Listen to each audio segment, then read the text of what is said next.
Sales trainers are lying to you. The top earning sales reps are selling something different than you are. Because you ever wonder sales reps making 20K a month, 30K a month, 50K a month, supposedly 100K a month in commissions. And you wonder, man, what the f are these guys selling? But whenever you ask this question, what is always their response? Every sales trainer tells you, oh, that's the wrong question, bro. It's all about the skills. It's all about the mindset. Bull fucking shit. Stop lying to people, man. Listen, I was a top performer at 7th level, the largest B2C sales training company in the world. I've talked to several sales reps a day, pretty much every day of the week for 2 to 3 years straight. Let me show you something right now. So this is from a LinkedIn post from my former boss, Jeremy Miner. This is from 1 year ago, okay? So here's what he says. When Jeremy was making $2.9 million a year in commissions in a single year, he worked 8.5 hours a day. He had to run 4 to 5 sales calls a day. His close rate was 65%, which is great, which is phenomenal. Each call took about 30 to 40 minutes max. But here's where things get a bit juicy. Each sale made him between $4,000 to $5,000 in commissions. That got him to $60,000 in commissions a week and $2.9 million a year in commissions. Now, could we all agree that 65% close rate is phenomenal? That is incredible. Now, obviously, there's different factors, okay? Depending on, again, the marketing, the product you sell for, and the so on and so forth, right? But regardless, that is phenomenal. But each sale was making him $4,000 to $5,000 in commissions. And each call was taking him 30 to 40 minutes per call. So if you're watching this, you're a sales rep in some sort of industry, right? Whether it be you're already in remote high ticket sales, or you could be selling cars or whatever it may be. If you're selling cars, what's an average commission for every car you sell? Probably $500. If you're in insurance, what's an average commission for every policy you're gonna sell? Probably $500 to $1,000. If you're in remote high ticket sales, what's an average commission you're gonna sell for a standard biz op offer? $500 commission for every deal that you close. So let's compare two different scenarios, okay? So this gentleman on the left with a very happy face, he makes $500 commission per deal. Let's say he closes 1 deal a day for 20 working days, which is closing 20 deals a month. $500 commission, 20 deals a month. What is that? He's making $10,000 a month in commissions, which is, it's not bad, right? It's a living. Now, let's take another scenario. Let's say this guy over here, not even $4,000 to $5,000 commission for sale, but 2,000 commissions for every deal that he closes. He closes the same amount of deals in a month. 1 deal a day, 20 working days a month, which means he closes 20 deals a month, and $2,000 commission per deal, times that by 20 deals he closes a month. Let's say both take, that is $40,000 in commission for this guy on the left. This means that this guy makes $40,000 a month in commission. And let's say both take 45 minutes to an hour for a deal to close. So if you break down the math, the top earning sales rep, it's not they're making a shitload of sales, like 20 sales a day, so on and so forth. Some of them could be if they're in a very high volume, very high paced sales role. But a lot of times, it's not that they're fucking taking a lot of steps. It's that they're getting more for the steps they're taking. They have bigger strides. So let's take a look at this. This is leverage, okay? So the sales rep that's making a lower commission per deal, he's trying to push more, right? Imagine you're pushing from this. He's putting in more power and more effort, but the lever is not moving that much. As opposed to this guy over here, he just pushes his fingers and this thing moves. That is the power of leverage, and that's what we call inside of real sales system a whale offer, okay? Now, if you're an in-person sales rep like door-to-door, car sales, home improvement, B2B corporate sales,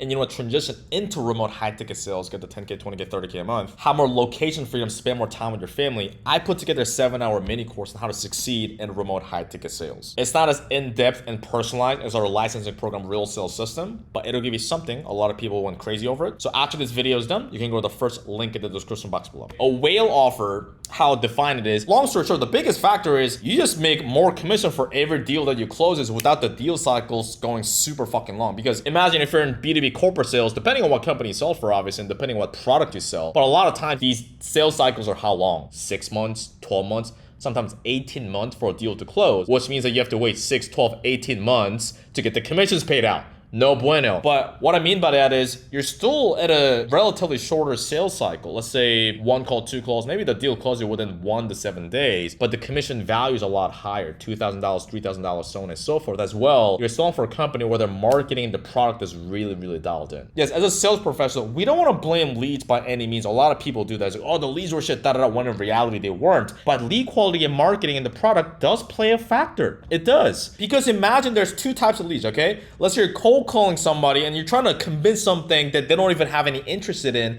and they don't even want, and they're getting pitched by the same thing 10 times a day, as opposed to there's another product where the marketing is more dialed in, right? They're going after people with more money. Okay? Imagine if you're selling a rich person compared to a broke person. Which one is easier? Obviously selling a more wealthy individual because they have more money. I mean, me personally, I'm the easiest sale someone's ever gonna fucking make, okay? Now, when I was broke, it was more difficult. Now, I still invested in myself a lot, right? At this point, I've invested over $300,000 in different coaching courses and mastermind, whether it be making more money, business, my health, my relationships, so on and so forth.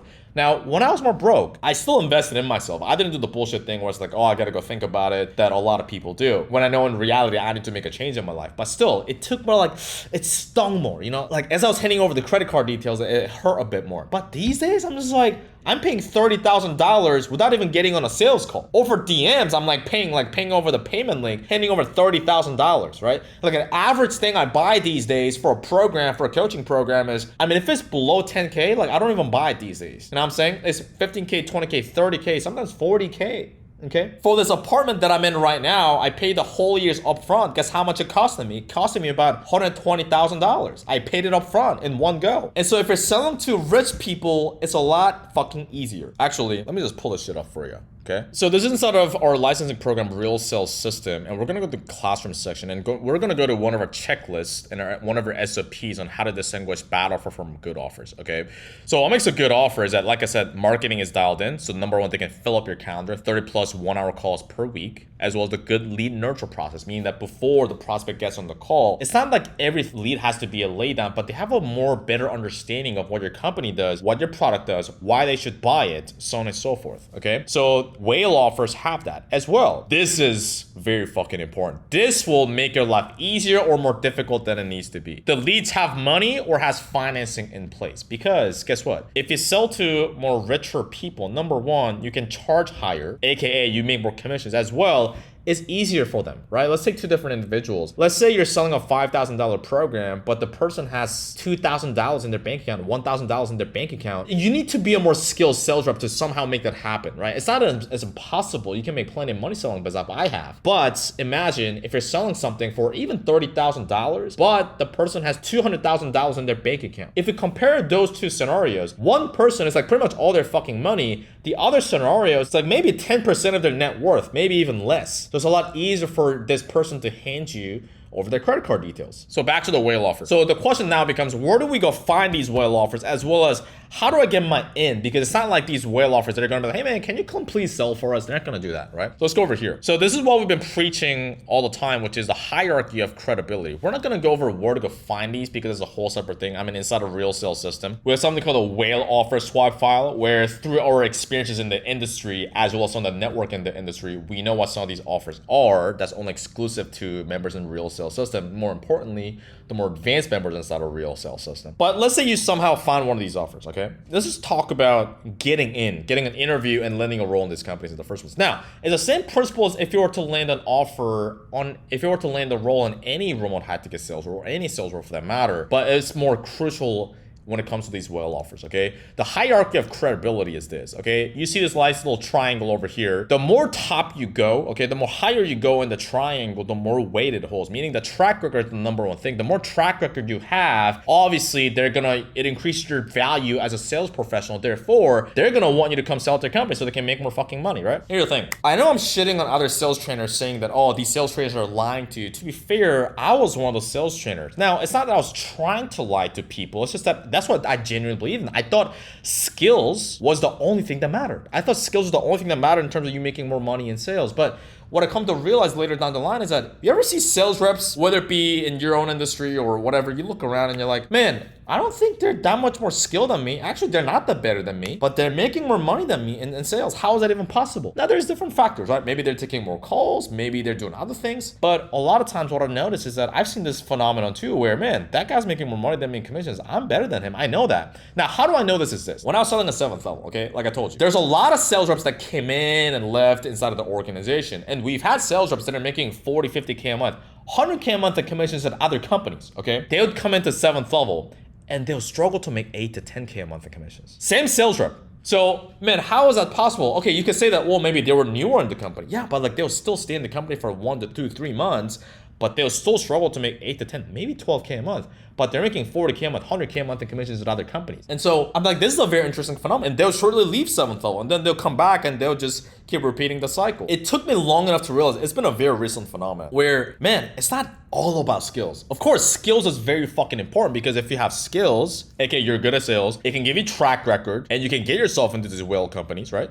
These whale offers. But the flaw in that thinking was that I thought skills was the only thing that mattered. And to be fair, it's because, I mean, for you too, probably because a lot of these sales trainers are telling you that skills is the only thing that matters, right? Because that's what I believed in. The organizations I've been a part of, or what I just heard in the sales industry, is that, oh, skills is the only thing that matters. And the thing is, they kind of have to tell you that to obviously, for you to believe that skills is the only thing that matters. So they, obviously you buy their program. Nothing wrong with that, right? A lot of people villainize these people as like course sellers, or you're only saying that to sell your course. I mean, it's fair play. Like, they're supposed to do that, right? But what I come to realize is that, yeah, it's not just skill. There's other factors that play a part. It's multidimensional. It's not just one dimensional, like skills. And so this is me realizing the flaw in that logic and telling you right now. So what skills gets you is this, okay? Skills gets you obviously more track record, because obviously the more you sell, the more cash you collect, the more higher you're in the leaderboard, like I've been. Then now you can leverage that to eventually get yourself on these whale offers, right? Now, how do you get into those initial offers in the first place? We talk about, okay, if you've been in sales, like you probably are, you obviously have some sort of skills. You just got to reposition that to remote high ticket sales in the first place, right?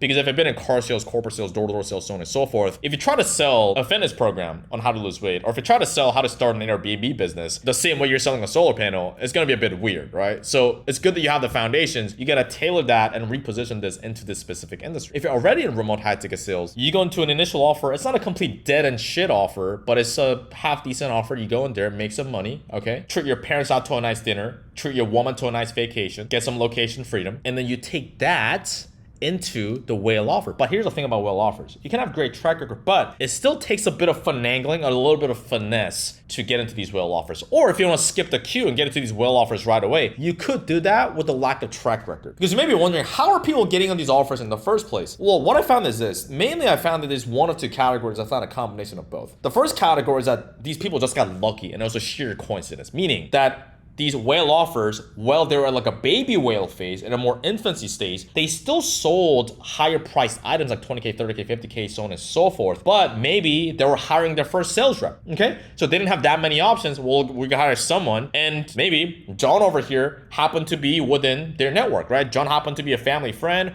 or John happened to just be the first application that applied to sell for the company. So they just got hired. And as the company grew, they grew together. I found that happens quite often. The other part is that, like I said, leveraging track record, skills, and as well, a little bit of creativity, okay? I'm gonna show you a little bit of something. And also inside a real sales system, not only am I the one doing the teaching and sharing the information, but also other members inside a real system are sharing what's been working well for them.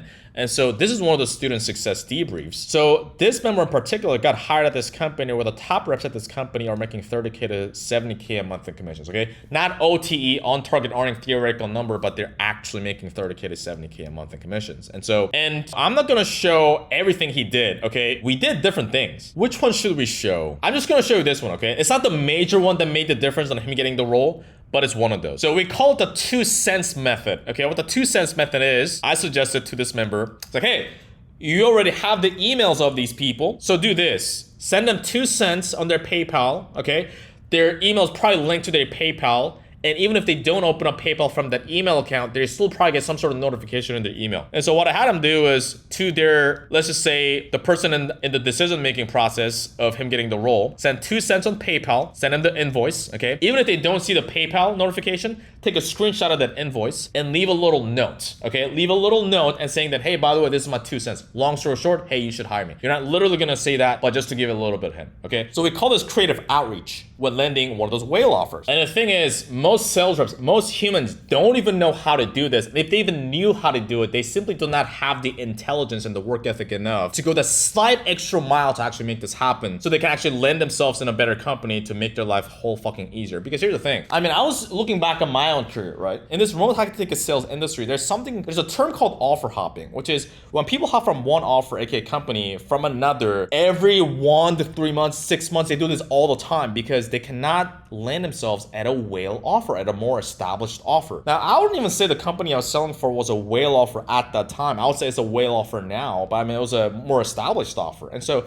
I never had to worry about marketing. I never had to worry about leads. I never worry about the product. I stayed at the same company for about 2 years. I didn't know offer hopping was even a thing until I got outside of the company and I talked to other sales reps and they were just telling me that, yeah, dude, I'm struggling to find an offer. I'm like, why are you guys struggling to find an offer? I don't fucking get it. Because I never had to struggle with that. But again, that is because I had these things: track record, skill set, and character. That's how I got into that company, and that's how I got poached and recruited inside of the company in the first place. I always say, so when these sales trainers say, oh, skills is the only thing that matters, they're not completely wrong. It matters, that's not the only thing, but it helps a lot for you to help get on these well offers in the first place. So I always say, being an exceptional salesperson is almost like being a hot girl. Do hot girls struggle to get in a Lamborghini when they land in Miami? No. If they were to land in Dubai, they're gonna get on a yacht. They're gonna get 50,000 DMs saying that, oh, we'll fly you out here, we're gonna get you a private jet, chef catered here, Monaco Grand Prix here, come to the Maldives with us. As opposed to an unattractive girl, they're not gonna get that much attention like that. But what's the difference? Perceived